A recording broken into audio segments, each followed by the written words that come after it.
Isang araw, habang nagpapatrol si Superman sa kalawakan, naghahanap siya ng mga taong ililigtas niya. Nakaramdam siya ng pagkatigang ngayon. Naisipan niya magpahinga. Habang nagpapahinga siya, nakita niya si Spider-Man nakasabit sa sanga. Nilapitan niya ito. Kaibigan, baka may kakilala ka naman dyan na babae na superhero, yung katulad natin. Yung pwedeng maka one night stand. Kailangan ko lang.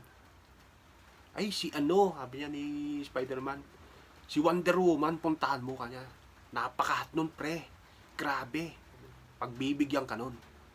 Ay, kaibigan ko kasi yon, sabi naman ni Superman. Nahihiya ako eh. Hindi, puntahan mo kanya, papayag yun. Di bali na lang, sabi ni Superman. Lumipad na siya. Ay, hindi niya matiis yung pagkatigang niya ngayon. Nagpahinga uli siya. Nakita naman niya si Batman. Pre, baka may kakilala kang superheroes din na babae, yung pwede kong maka one night stand. Ay, si Wonder Woman, puntahan mo. Nag-iisa lang yun ngayon.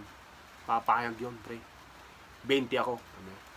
Kaibigan ko kasi yun eh. Hindi, punta mo. Bilisan mo. Kaya. Sige na nga. Nilipad na ni Superman ngayon. Pagdating niya sa may bakod nila Wonder Woman, nakita niya si Wonder Woman, nakaubot-ubad doon sa bintana. Tanaw na tanaw niya. Binusuhan niya ito ngayon. Ginamitan niya ng supervision power niya. Alam ko na kanya kung paano kita madadali. Gagamitan kita ng super speed bullet power ko. Habang tanaw na tanaw si Wonder Woman, nakahiga sa kama, umuungon. Sakto. Saka niya nilipad ng mabilis ngayon.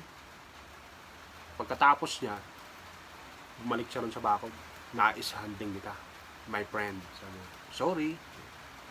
Ito namang si Wonder Woman, nagulat. Ano yun? Sabi niya, parang may kakaiba. Ewan ko, kani visible man. Ang sakit ng puwit ko.